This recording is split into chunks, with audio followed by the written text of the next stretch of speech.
Alors d'abord, concernant l'équilibre entre vie privée et vie professionnelle, il faut d'abord insister sur le fait que l'intérêt que les entreprises portent à cette thématique est assez récent, puisque l'intérêt a surgi plutôt dans les années 2000, où l'entreprise a été vraiment reconnue et en tout cas considérée comme acteur potentiel en matière d'équilibre vie privée-vie professionnelle. Donc c'est vrai qu'aujourd'hui, il y a une très forte incitation des pouvoirs publics notamment et puis des salariés qui ont de nouvelles attentes en termes d'équilibre des sphères de vie. Et il est important pour le manager de gérer justement ou de savoir gérer cet équilibre entre la sphère privée et la sphère professionnelle. Alors il y a des enjeux cruciaux, d'abord des enjeux sociétaux, puisque pour être à même de répondre aux nouvelles attentes des salariés d'aujourd'hui, les motiver, les impliquer, mais aussi les fidéliser.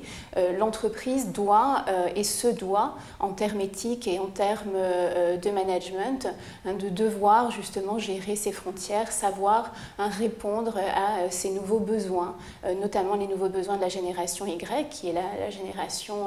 la plus jeune, qui rentre aujourd'hui sur le marché du travail et qui a de nouvelles attentes en termes justement de conciliation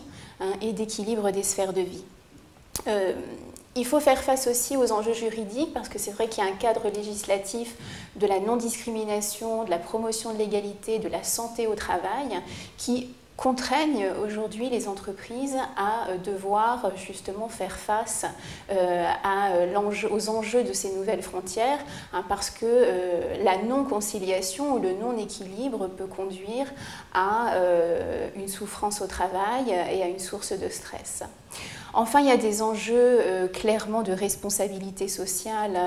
et de responsabilité sociétale, puisque l'équilibre vie privée-vie professionnelle est source de performance humaine, sociale, donc financière, et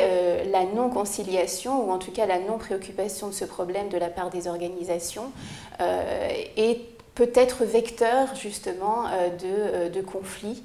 et d'une performance réduite. Donc je pense qu'aujourd'hui, dans la gestion de ces nouvelles frontières, le manager il a un rôle crucial, il a une figure clé, essentielle, parce que c'est lui qui doit incarner cet équilibre vie privée-vie professionnelle. Il doit aussi devoir évaluer,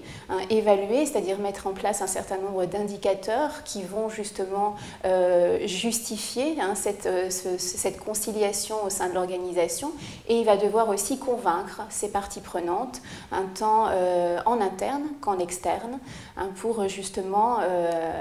assumer le plein rôle de manager responsable, manager éthique, puisque